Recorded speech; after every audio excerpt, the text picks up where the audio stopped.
আমার প্রিয় বন্ধুরা, দেখো আজকে বাড়িতে আমি আলুর পরোটা করব।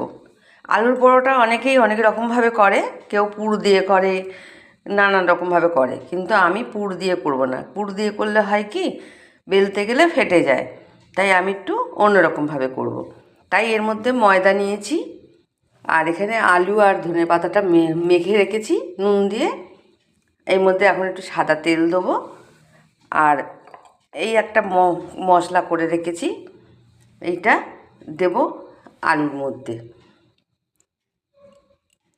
দিয়ে এবার মেখে নেব, নিয়ে তারপর তোমাদের দেখাচ্ছি।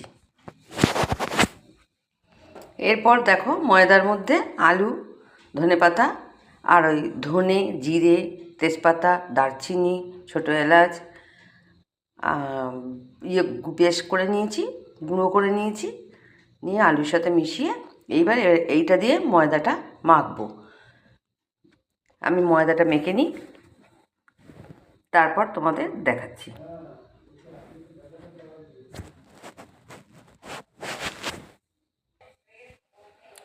দেখো আমার ময়দাটা মাখা হয়ে গেছে, এবার আমি বেলে নেব, তারপর যখন সেঁকবো বেলে তোমাদের দেখাবো। আমার প্রিয় বন্ধুরা দেখো, আমি আলু রুটি কটা বেলে নিয়েছি, 4টে। একসাথে তো বেশি করে করা যাবে না, তাই 4টে বেলে নিয়েছি। আমি যেভাবে তোমাদের দেখালাম, আলু আর ময়দা একসঙ্গে মেখে নেবে। পুর দিয়ে করলে ফেটে যায় বা ঠিক মতন হয় না, এদিক ওদিক দিয়ে বেরিয়ে যায়।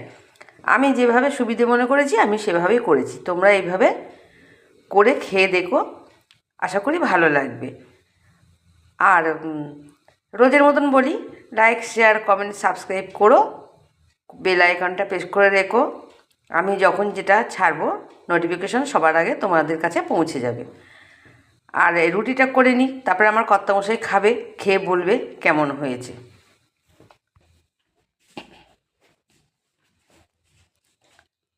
এই দেখো আমার প্রিয় বন্ধুরা, এই 4টে করে আমি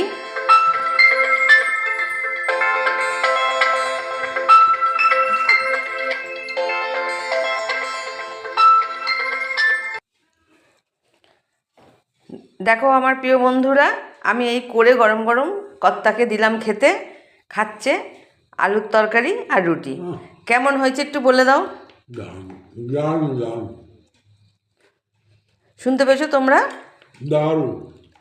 এইভাবে তোমরা বানিয়ে করে খেয়ে দেখো, আর আমাকে কমেন্ট করে জানিও যে তোমাদের কেমন লাগলো খেতে।